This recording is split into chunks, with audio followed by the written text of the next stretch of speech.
Berjumpa lagi dengan Albara. Kita lanjutkan cerita Budak Bayangan. Jangan lupa share, like, komen dan subscribe. Budak Bayangan bab 1391 keluar terburu-buru. Sunni ingin kembali ke papan tulis, tapi saat meninggalkan ruang rahasia, tiba-tiba dia merasa tidak nyaman. Sesuatu pada ruangan itu telah berubah. Dia tidak bisa memastikannya, tapi seolah-olah bayangan yang mengisinya bergerak. Pegang sesuatu. Mendengar suara Casey, dia meletakkan tangannya di atas pilar batu. Sesaat kemudian, lantai di bawahnya bergetar hebat. Kemiringannya yang sudah jelas tiba-tiba menjadi lebih curam, menyebabkan puing-puing kecil yang tak terhitung jumlahnya berguling ke arahnya. Suara air yang jatuh semakin keras. Kutukan. Melihat teman-temannya, Sunni menghela nafas dan berkata dengan nada murung, "Kurasa pertempuran itu menimbulkan terlalu banyak kerusakan pada kuil." Nevis mengangguk dengan sedih. "Haruskah kita bergegas?" Dia ragu-ragu sejenak, lalu menggelengkan kepalanya. Segerombolan bunga api membubung ke udara, perlahan membentuk peti paduan yang familiar. Kita mungkin tidak punya banyak waktu sebelum seluruh tempat ini tenggelam. Mari kita masukkan semuanya ke dalam Covetus Cover. Kita bisa terus mempelajari papan tulis ketika kita sudah kembali dengan aman ke Chainbreaker. Tentu saja, keselamatan adalah istilah yang relatif di makam Ariel. Sunni semakin waspada terhadap sungai besar setelah membaca catatan di ruangan kuno ini, tapi tetap saja dia tidak tertarik dengan gagasan harus melarikan diri dari kuil saat kuil itu sedang tenggelam. Merasa seperti mereka hanya punya sedikit waktu tersisa. Ketiga master itu mengabaikan semua upaya untuk mengkategorikan papan tulis dan hanya melemparkan semuanya secara utuh ke dalam mulut Covetus Cover yang menyambut. Kuil itu berguncang sekali lagi saat mereka berada di sana, menyebabkan Sunni mengumpat karena frustrasi. Akhirnya, semuanya selesai. Tanpa membuang waktu, Sunni memimpin jalan keluar dari ruang tengah, melewati ruangan yang penuh dengan gulungan-gulungan busuk, dan memasuki kegelapan dingin di koridor sempit menuju aula besar. Saat itu, mereka merasa seperti sedang mendaki bukit yang curam, lantai batunya miring ke bawah, air mengalir deras melewati kaki mereka dan membasahi mereka dari atas. "Ah, aku tidak suka ini." Logikanya, Sunni mengerti bahwa dia akan bisa melarikan diri dari kuil yang tenggelam itu meskipun kuil itu runtuh dan mulai tenggelam. Tidak hanya dia cukup kuat untuk menembus dinding batu, dia juga memiliki memori rumah malam yang memungkinkan dia berenang seperti ikan dan bernapas di bawah air. Namun, dia tetap merasa tegang dan sesak. Terjebak di bawah bongkahan batu yang sangat besar, dengan air dingin yang semakin tinggi setiap saat, bukanlah perasaan yang paling menyenangkan. Kuil kuno itu berguncang dan mengerang, perlahan-lahan runtuh di sekitar mereka. Saya hanya bisa mengirimkan salah satu bayangan ke depan dan muncul ke permukaan dengan menggunakan shadow step. Aku juga bisa membawa Nevis bersamaku. Dia melirik ke arah Casey, yang berjalan di belakang mereka sambil menggunakan tongkat suci sebagai tongkat. Setelah ragu sejenak, Sunni memilih untuk menyimpan semua bayangan itu bersamanya. Segera, mereka mencapai aula besar tempat pertempuran terjadi. Meski belum lama berlalu, kondisinya sudah jauh lebih buruk. Ada air terjun yang mengalir melalui celah lebar di langit-langit jauh, dan mimbar tempat Casey dan Sybil bentrok sebagian terendam di bawah air.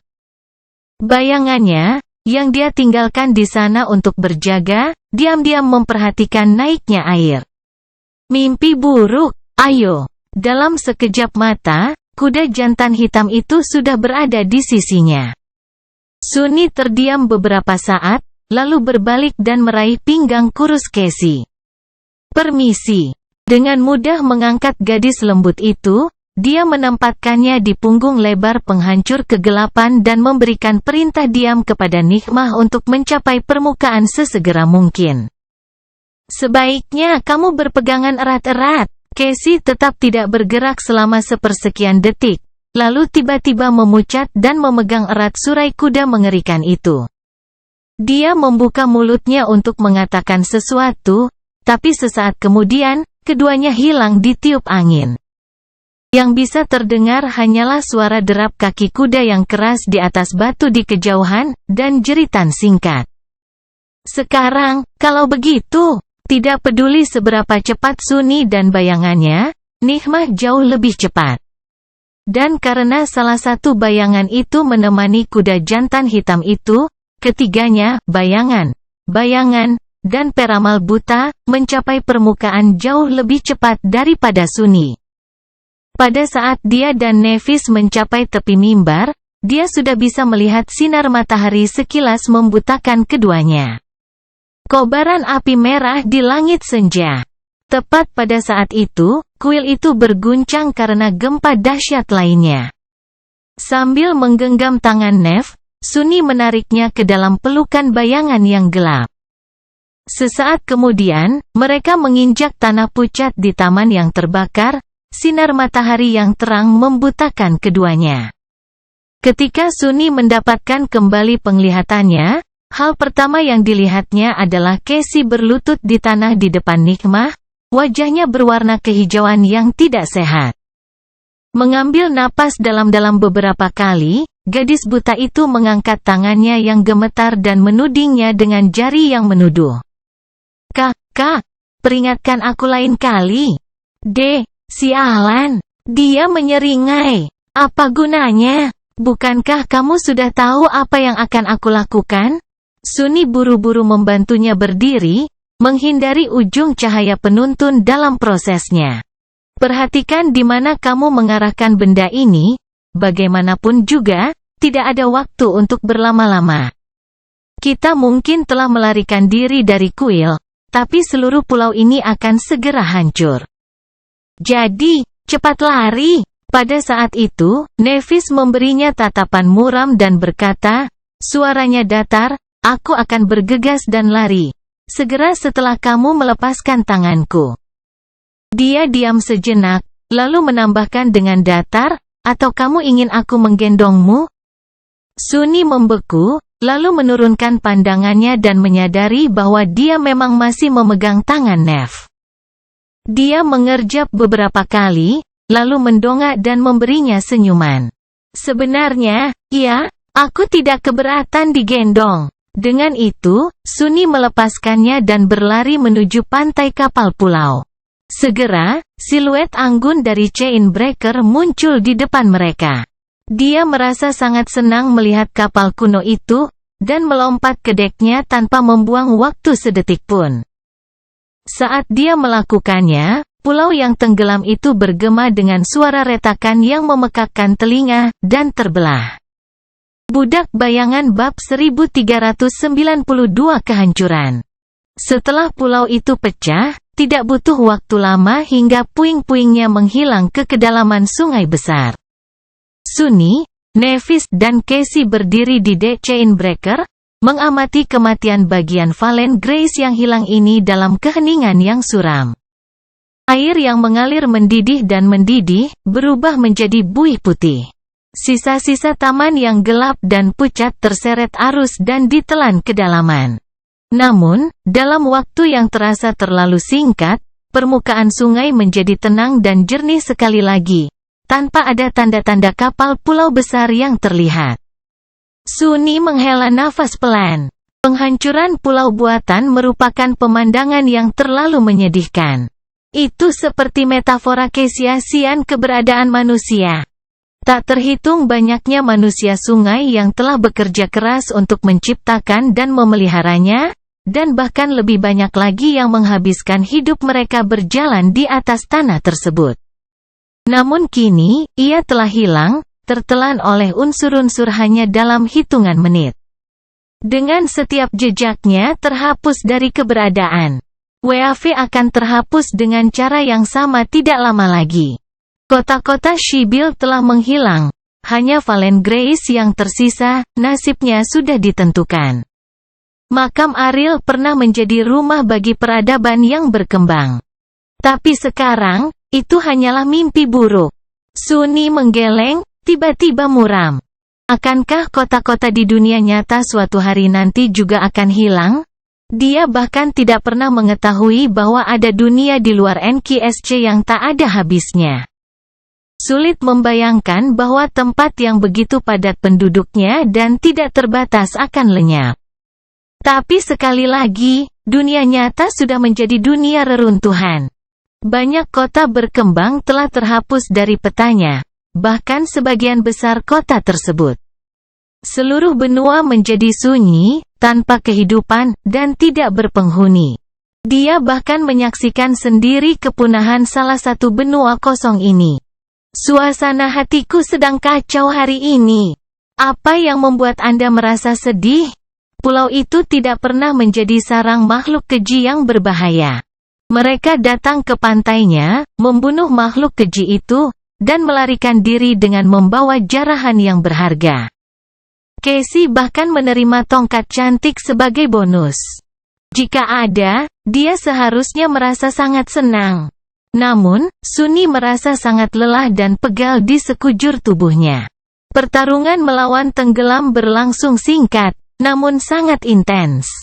Dia babak belur dan memar, meski lukanya tidak terlalu parah. Hilang, hilang. Sunni berbalik dan melirik ke arah Crow-Crow, yang melompat dengan penuh semangat ke pagar dan menatap ruang kosong di mana pulau itu berada dengan ekspresi penasaran. Burung kecil itu tidak terbebani oleh pikiran berat apapun. Faktanya, ia tidak memiliki pemikiran sama sekali. Bagaimanapun, itu adalah Gemma.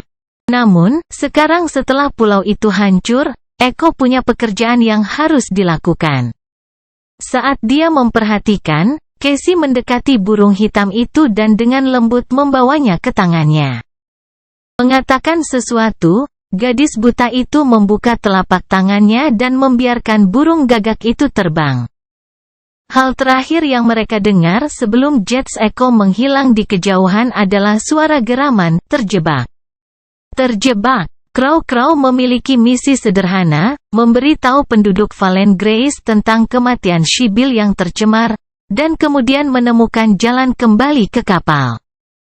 Ketiga master tidak tahu berapa lama waktu yang mereka perlukan untuk menyelamatkan Evie dan Jet, jadi mereka ingin memastikan bahwa kota terakhir akan bermigrasi ke hilir saat mereka tidak ada.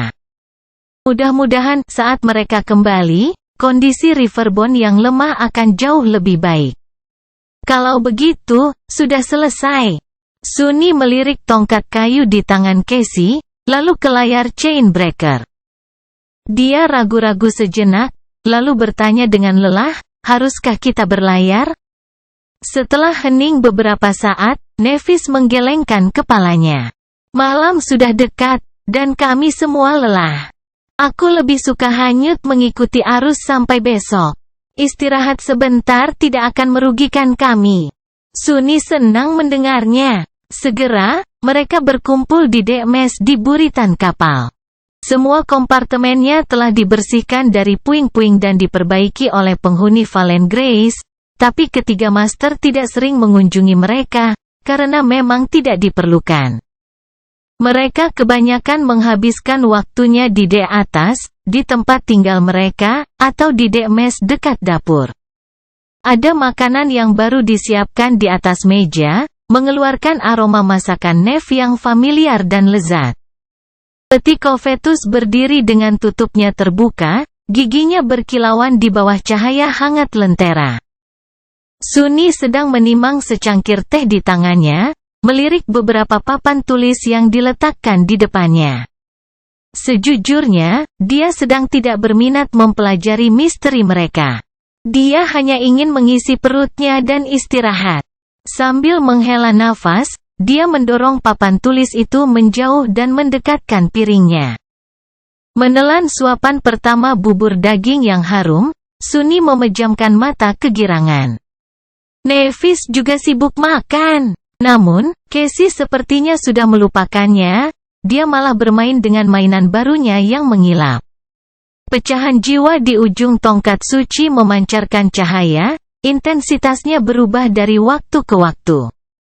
Sunny menatapnya sebentar, lalu bertanya, "Apa yang sedang kamu lakukan?" Gadis buta itu menyesap tehnya tanpa sadar. Mencoba mencari tahu cara kerjanya. Aneh. Pesonanya sepertinya tidak merespons semuanya.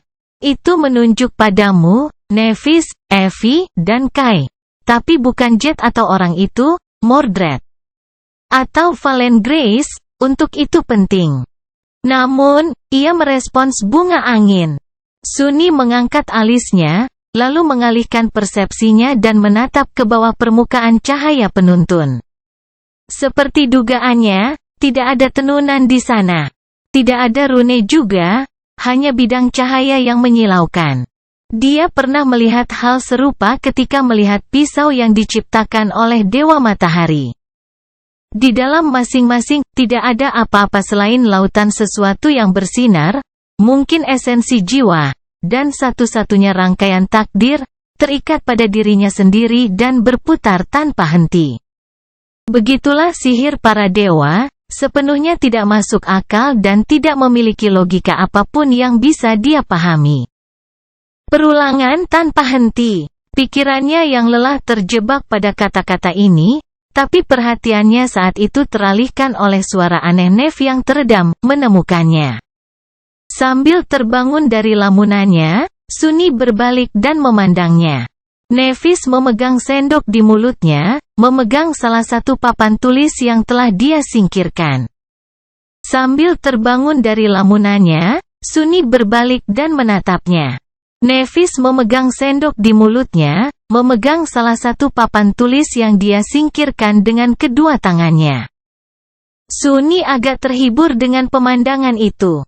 "Apa yang kamu temukan?" Dia berkedip beberapa kali, lalu dengan canggung mengeluarkan sendok dari mulutnya dan mengarahkannya ke batu tulis. "Bunga angin." Dijelaskan di sini. Budak Bayangan bab 1393 pusaran. Segera, mereka bertiga duduk berdampingan, dengan batu tulis diletakkan di atas meja di depan mereka. Casey menelusuri permukaan batu dengan jari-jarinya, ekspresi wajahnya terfokus. Setelah beberapa saat, dia perlahan mengangguk. Koordinatnya cocok. Ini memang tempat yang tepat. Gadis buta itu jauh lebih mahir dalam mengarungi sungai besar, mengingat berapa lama dia menghabiskan waktu di sini dibandingkan Sunny dan Nevis. Dia juga orang yang telah mempelajari sistem transkripsi Bill dan mengetahui di mana Evie dan Jet terjebak. Bunga angin, ya. Sunny memandangi batu tulis itu. Ada kolom-kolom simbol rapi yang terukir di atasnya, serta gambar lingkaran berantakan dengan tepi berjumbai. Itu lebih mirip pusaran, atau mungkin topan.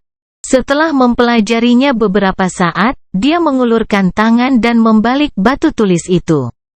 Rune familiar menutupi sisi sebaliknya. Tanpa membuang waktu, ketiga guru membacanya.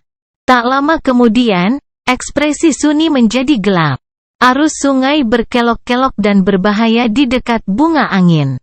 Angin kencang menghantam kapal kami dengan keras, seolah-olah mencoba mendorongnya kembali. Putus asa untuk melarikan diri dari pengejar kami bertahan, masuk lebih dalam ke dalam kabut. Perairan di sekitarnya bergerak ke arah yang salah dan dengan kecepatan yang tidak wajar. Seolah-olah kami tersesat dan mendapati diri kami berada di dekat tepian. Pada titik tertentu, kami tidak lagi berjuang melawan angin kencang. Sebaliknya, karena diliputi rasa takut, kami berjuang melawan arus deras yang menarik kami semakin dalam. Menuju sumber angin. Bagian pertama dari teks yang terukir di sisi belakang batu tulis adalah kutipan dari laporan yang dibuat oleh salah satu orang luar yang pernah tinggal di Valen Grace. Dia melakukan perjalanan panjang dengan armada kecil, berharap untuk mengetahui nasib kota lain, salah satu kota terakhir yang masih terhubung dengan Valen Grace. Sampai para pengunjung dan kapal dagang dari kota itu juga berhenti datang. Armada berhasil mengetahui bahwa kota itu telah dihancurkan, tetapi dalam perjalanan kembali, mereka diserang oleh kekejian yang sangat kuat. Setelah pertempuran sengit, hanya 3 kapal yang berhasil melarikan diri. Dikejar musuh, mereka terpaksa memasuki perairan berbahaya di sekitar bunga angin. Untuk beberapa saat, kabut menghilang, membuatku bisa melihat sekilas sifat sebenarnya dari air pasang. Kami terjebak dalam pusaran air raksasa yang berputar di sekitar jurang tak berdasar dan gelap. Ada sebuah pulau yang melayang di atas kegelapan, dengan menara tinggi dan megah menjulang di atas tebing berkabut. Teror mencengkeram hati kami ketika kami menyadari bahwa air pasang sedang menarik kami ke dalam kegelapan. Putus asa untuk menyelamatkan hidup kami mencoba melarikan diri. Pada akhirnya, hanya 1 dari 3 kapal yang berhasil berjuang untuk keluar. 2 lainnya ditelan pusaran, tidak pernah terlihat lagi. Sunni terdiam beberapa saat, lalu menghela napas. Jadi, itu adalah pusaran air raksasa. Sesuatu seperti itu akan menjelaskan bagaimana Evie dan Jet bisa terdampar. Jika kapal yang mereka tumpangi telah ditarik ke dalam pusaran mengerikan dan dihancurkan, mereka tidak akan punya cara untuk keluar lagi. Atau lebih tepatnya, tidak ada cara untuk keluar lagi tanpa keberuntungan.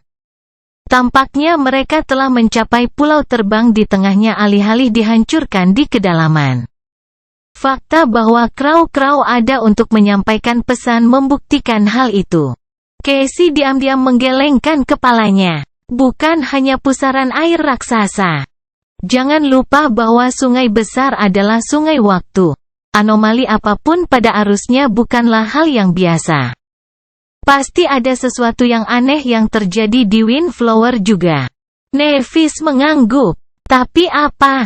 Karena tak satu pun dari mereka tahu jawabannya, mereka kembali ke papan tulis. Rune lainnya di sisi sebaliknya berisi catatan yang dibuat oleh para pendeta dan pendeta wanita yang pernah melayani Sibyl. Namun, informasi yang mereka catat tidak terlalu membantu, karena hampir tidak ada yang kembali dari Windflower hidup-hidup. Namun, itu adalah pengetahuan yang berharga. Tempat bernama Bunga Angin tidak selalu dikenal dengan nama itu. Namun, yang sebelumnya sudah lama hilang. Menara megah yang disebutkan oleh orang luar dari Valen Grace pernah menjadi benteng seekor yang kuat. Ada banyak menara di seluruh makam Ariel sebelum berdirinya Verge. Tidak diketahui apakah seekor telah meninggalkan benteng untuk menantang Muara, masih tinggal di sana, atau sudah lama meninggal. Yang diketahui oleh para Sibyl Valen Grace hanyalah, pada titik tertentu, tidak ada seorang pun yang bisa mendekati benteng itu lagi. Hanya ada satu pengecualian yang pernah mereka dengar. Nama yang familiar, Raja Ular. Dikabarkan bahwa Raja Ular, Daeron dari Laut Senja, telah mencapai benteng dan menghabiskan beberapa waktu di sana. Lalu kembali untuk memimpin rakyatnya dalam perang melawan kekotoran batin. Sunni menatap rune itu dengan ekspresi berpikir. Mereka belum mempelajari semua rahasia bunga angin dari batu tulis itu. Namun mereka telah mempelajari 2 informasi penting. Pertama, bahwa kita bisa menghadapi bahayanya dan kembali dalam keadaan utuh. Raja Ular telah membuktikannya. Kedua, dia memandang Nevis, lalu Casey, dan berkata, setidaknya kita tahu sifat umum tempat itu. Melawan pusaran air itu sulit, tapi bisa dilakukan. Masalahnya, pulau itu mengambang di atas jurang. Jadi, kalau kita tidak mau ditarik ke dalamnya kedalaman dan membunuh. Pemutus rantai harus bisa terbang saat kita mencapai bunga angin. Casey, bisakah kamu memperbaikinya tepat waktu? Gadis buta itu mengerutkan kening dan terdiam beberapa saat. Akhirnya, dia perlahan menggelengkan kepalanya. Tidak.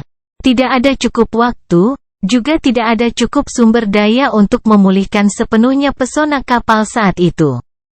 Saat ekspresi Sunny menjadi muram, dia sedikit ragu, dan menambahkan, namun, saya pikir ada sesuatu yang bisa saya lakukan. Casey berdiri dan mondar-mandir selama 1 menit, memikirkan sesuatu dengan marah. Ya, itu juga bisa berhasil. Aku harus. Akhirnya, dia berhenti dan berbicara lagi. Aku tidak bisa memulihkan hubungan antara pohon suci dan lingkaran pesona tepat pada waktunya, tapi menurutku aku bisa memperbaiki lingkaran itu sendiri. Nevis mengangkat alisnya. Apa maksudnya? Gadis buta itu menunjuk ke geladak. Artinya ilmu sihir yang memungkinkan kapal terbang akan berfungsi penuh. Hanya saja ia tidak memiliki sumber tenaga. Tapi kita bisa menggunakan esensi kita sendiri untuk memicu pesona tersebut, meskipun terbatas. Pemutus rantai tidak akan bertahan lama di udara, juga tidak akan cepat, tapi akan membawa kita ke pulau itu dan kembali lagi. Dia menggaruk kepalanya dengan canggung, lalu menambahkan dengan suara kecil, mungkin. Sunny menatapnya sebentar, lalu tertawa geli. Kemungkinannya, seperti biasa, tidak menguntungkan mereka. Tapi kapan keadaannya berbeda? Dia mengangkat bahu. Cukup baik. Budak Bayangan bab 1394 kemewahan karena bosan. Chainbreaker telah berlayar sekali lagi. Kali ini, mereka harus melakukan perjalanan kembali ke tengah sungai besar, di mana langitnya biru. Mereka juga harus melakukan perjalanan agak jauh ke masa lalu, tidak cukup untuk membawa mereka mendekati Verge, tapi lebih dalam dari yang pernah dilakukan oleh ketiganya. Sunny menghabiskan pagi pertama dengan bermalas-malasan di tempat tidur dan menatap langit-langit. Dia sedang memikirkan bunga angin. Angin kencang, arus yang berputar, pusaran air raksasa yang menarik kapal menuju kehancurannya, dan pulau yang terbang di atas jurang yang gelap. Semuanya terdengar agak buruk. Ada fakta bahwa menara yang berdiri di pulau itu dulunya milik seekor yang kuat juga. Pencari kebenaran adalah orang-orang yang memasuki makam Ariel bersamaan dengan para Shibil, atau bahkan lebih awal dari mereka, namun dengan alasan yang sama sekali berbeda. Para pencari belum mencari keselamatan dari kehancuran akibat perang hari kiamat. Sebaliknya, mereka menantang gurun mimpi buruk dan menemukan jalan mereka ke dalam makam yang dibangun oleh iblis ketakutan karena kehausan mereka akan pengetahuan, pada dasarnya karena penasaran. Mereka juga bukanlah sekelompok orang yang bersatu, melainkan individu-individu berbeda yang disatukan hanya oleh kesamaan obsesi mereka terhadap pengetahuan. Sekelompok orang aneh. Siapa yang mau masuk ke dalam makam mengerikan hanya untuk memuaskan rasa penasaran mereka? Sunny tidak akan pernah. Ya, dia telah memasuki banyak reruntuhan berbahaya untuk memuaskan keinginannya menjelajahi alam impian. Tapi itu adalah masalah yang sama sekali berbeda. Pertama, dia menerima poin kontribusi atas eksploitasinya, dari waktu ke waktu. Kedua, tidak satu pun dari reruntuhan itu yang ditinggalkan oleh para dewa yang menakutkan. Kalau dipikir-pikir, beberapa di antaranya adalah seperti Menara Ebony. Tapi dia tidak sampai di sana karena penasaran. Dia berakhir di sana karena keserakahan. Itu adalah alasan yang jauh lebih baik. Jadi, dia sama sekali tidak seperti para seekor aneh itu. Bagaimanapun, Sunny tidak bersemangat mengunjungi benteng seekor yang kuat. Bahkan tidak mempertimbangkan fakta bahwa keinginan mereka untuk mengetahui kebenaran Ariel telah menyebabkan lahirnya kekotoran batin. Orang-orang ini tampaknya tidak dapat dipercaya sama sekali. Sebuah pulau tersembunyi tempat tinggal seekor misterius sebelum menghilang tanpa jejak, dikelilingi oleh penghalang air, angin, dan waktu yang hampir tidak dapat dilewati. Ya, itu tidak terdengar buruk sama sekali. Kutukan. Tentu saja, mereka tidak punya pilihan. Evie dan Jet ada di sana, jadi Sunny, Nevis, dan Casey tidak bisa kembali. Orang-orang paling takut pada hal yang tidak diketahui. Jika batu tulis itu memberitahu mereka bahwa ada makhluk mimpi buruk besar yang tinggal di bunga angin, dia akan enggan. Tapi dengan tenang membuat rencana untuk mengalahkannya. Tapi ketidaktahuan apa yang menunggu mereka di tengah pusaran air itulah yang membuat Sunny merasa gugup. Pada akhirnya, karena lelah merasa cemas, dia memutuskan untuk mengalihkan perhatiannya dengan melakukan sesuatu yang bermanfaat. Turun dari tempat tidurnya sambil menghela nafas, Sunny akhirnya meninggalkan kabinnya dan menuju dek atas. Sein, Vien, dan Nikmah berjaga di haluan, bagian tengah, dan buritan kapal. Nevis memegang dayung kemudi, sementara Casey membuat persiapan untuk memperbaiki lingkaran sihir kapal. Sunny ragu-ragu beberapa saat, lalu menghampiri gadis buta itu. "Hei, bolehkah aku melihat cahaya penuntun lagi?" Mendongak, Casey tersenyum padanya dan menunjuk ke pohon suci. Staf cantik itu berdiri di sana, bersandar pada belalainya. "Terima kasih." Meraih relik suci para Sibyl, Sunny pergi ke tempat biasanya di bawah naungan Keci dan duduk di geladak. "Kalau begitu, mari kita mulai."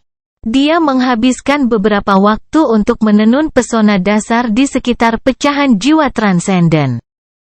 Tujuannya sederhana, mengubah cahaya penuntun menjadi memori, sehingga lebih mudah digunakan dan dapat dibawa kembali ke dunia nyata.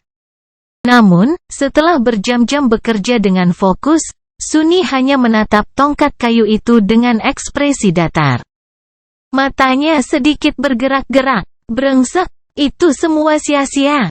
Saat dia mencoba menempatkan tenunan dasar di dalam relik, rangkaian esensi bayangan tanpa cahaya larut dalam cahaya menyilaukan yang tersembunyi di dalam kayu putih.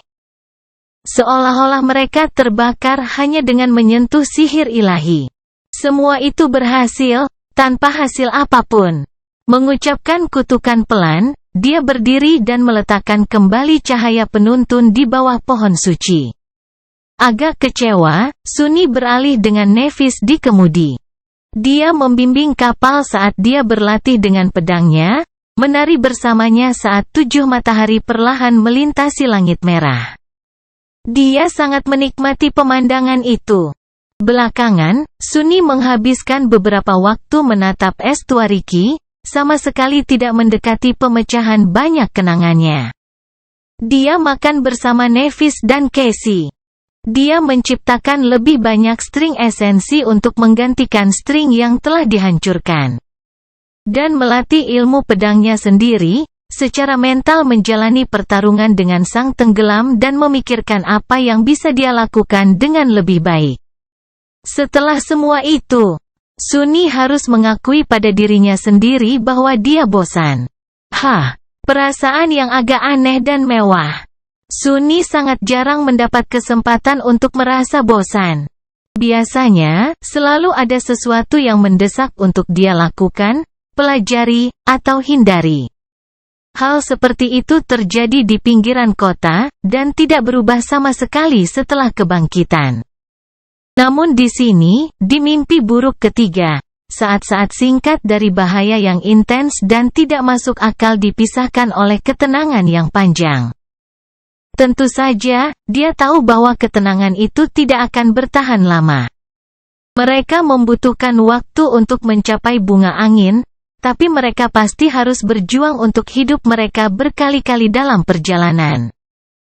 Penghancur rantai akan diserang oleh makhluk mimpi buruk, mungkin hari ini, mungkin besok, atau lusa.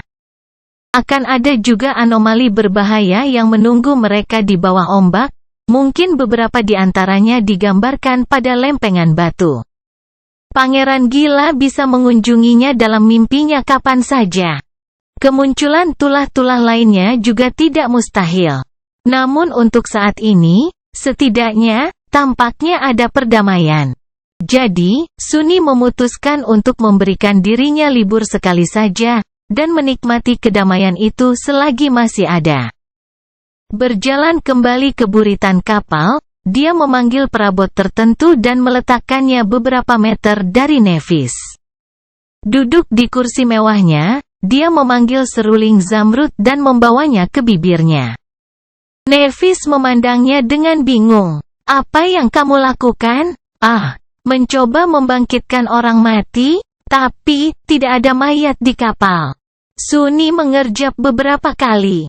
"Untuk siapa dia menganggapku? Sulit banget membayangkan kalau aku hanya sedang mood untuk bermusik. Kai memberiku beberapa pelajaran, loh, agar aku bisa membawakan lagu. Dia mungkin memintaku untuk tampil sebagai tamu di salah satu konser Night dan Gale, bahkan." Dia tersenyum tipis. "Aku perhatikan kamu mengatakan, mungkin memohon, bukannya memohon." Lalu, matanya sedikit melebar. "Tunggu, konser Night dan Gale? Apakah mereka merencanakan reuni? Kapan? Apakah itu akan menjadi materi lama, atau Gale sudah menulis album baru? Bagaimana dengan koreografi baru? Siapa?" Sunni menurunkan serulingnya dan menatapnya dengan cemberut. Ini dia lagi, menyerangku dengan pertanyaan. "Ya, aku tidak tahu, mungkin juga tidak. Tidak tahu, aku tidak yakin." Saat langit perlahan menjadi lebih cerah, Chainbreaker berlayar menuju fajar. Ketiga master di atas kapal anggun itu dengan cemas menunggu reuni dengan dua anggota kelompok mereka yang hilang. Budak Bayangan bab 1395. Halo, Langit Biru. "Aku penasaran." Sunni menatap buah emas yang tampak lezat, terpecah antara keinginan untuk memetiknya dari dahan dan rasa takut mencicipi buah dari pohon misterius dan mistis. Terakhir kali dia memakannya, bukanlah kenangan yang ingin dia ingat. Tapi mungkin rasanya enak sekali. Pada akhirnya, dia menghela nafas dan dengan enggan memalingkan muka dari buah yang memikat itu. Lebih baik tidak menguji nasib. Sunni saat ini sedang berada tinggi di puncak pohon keramat, menggunakannya sebagai sarang burung gagak. Langit di atasnya berwarna biru yang indah, tanpa sedikit pun kemegahan merah tua yang biasa mereka lihat di Valen Grace. Sudah beberapa minggu sejak mereka mengunjungi perpustakaan yang hilang dan membunuh Sibyl yang ternoda. Bulan keempat mimpi buruk mereka telah berakhir beberapa hari yang lalu. Tentu saja, bulan itu jauh lebih lama dari bulan itu bagi Casey dan anggota kelompok lainnya. Evie dan Jet telah menghabiskan lebih dari setahun terdampar di tempat bernama Windflower. Sekarang, Sunni tidak bisa tidak mengkhawatirkan mereka. Dia juga khawatir tentang Rain dan dunia nyata, tapi tidak ada yang bisa dilakukan mengenai hal itu. Mendaki ke cabang yang lebih tinggi, dia menghela nafas dan melihat ke bawah. Biasanya ada burung gagak hitam yang mengikutinya kemana-mana, tetapi hari ini, burung yang banyak bicara itu telah hilang. Ia berada di suatu tempat di depan, mencari kekejian yang berkeliaran dan arus yang bergejolak. Kehadiran burung gagak berarti setidaknya satu dari dua wanita yang hilang itu masih hidup. Hal itu membuat rasa cemas Sunni berkurang. Dalam beberapa minggu terakhir ini, The Chainbreaker telah melakukan perjalanan cukup jauh ke masa lalu hingga hampir mencapai Windflower. Dengan bantuan cahaya penuntun, mereka bahkan tidak perlu membuang waktu untuk mencari lokasi tepatnya. Tongkat suci menunjuk langsung ke mana mereka harus pergi. Jadi, pusaran air yang mengerikan bisa muncul dari balik cakrawala kapan saja. Tentu saja, mencapai sejauh ini tidaklah mudah. Sunni, Nevis dan Casey harus berjuang untuk hidup mereka di banyak kesempatan. Kapal anggun itu telah diserang oleh segerombolan makhluk mimpi buruk, raksasa mengerikan dari kedalaman, kengerian di udara, dan bahkan pembawa berita kekotoran batin. Pertempuran terakhir itu sangat mengerikan, karena para najis adalah makhluk hidup dan keji. Namun, mereka bertiga telah membunuh dan membantai setiap musuh yang berani menyerang penghancur rantai. Untuk saat ini, kapal kuno itu bertahan dari semua serangan tanpa menerima kerusakan serius juga. Namun ketiga master tersebut tidak seberuntung itu, masing-masing dari mereka menderita banyak luka parah, beberapa di antaranya hampir fatal. Jika bukan karena kekuatan penyembuhan Nef, mereka tidak akan pernah bisa sampai sejauh ini. Mereka juga tidak akan berhasil tanpa Casey.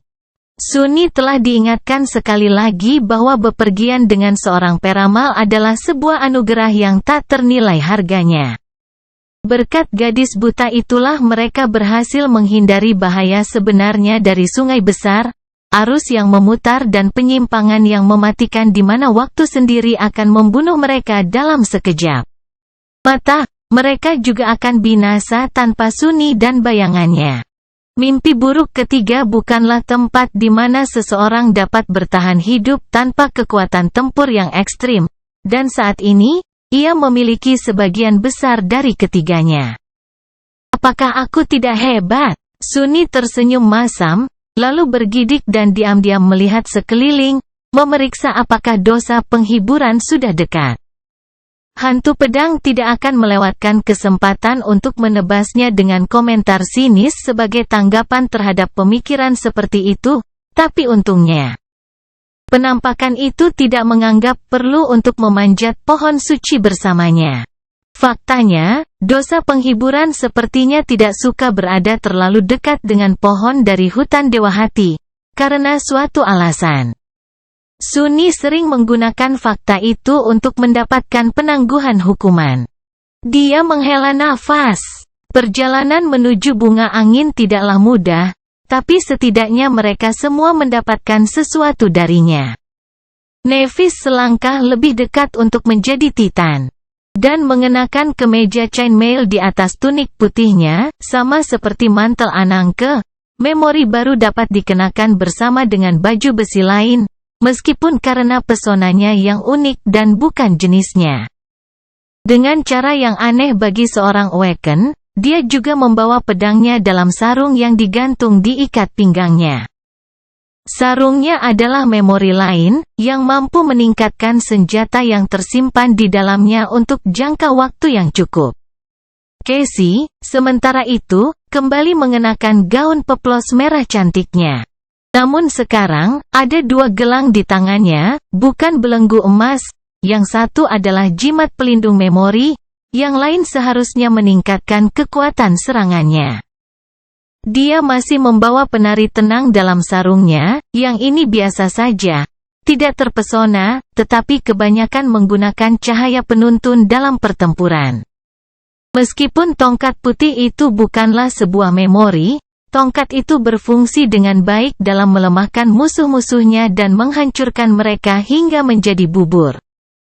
Sunni tidak yakin apakah menggunakan relik suci untuk membelah tengkorak itu tepat, tapi dia tidak akan mengeluh. Lagi pula, para dewa sudah mati.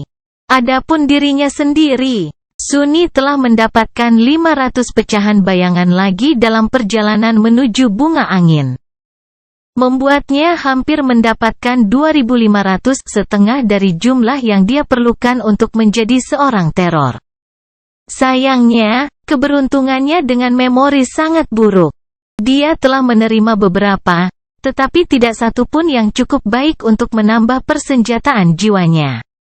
Mereka akhirnya diumpankan ke bayangannya. Dia juga belum menjalin banyak kenangan baru.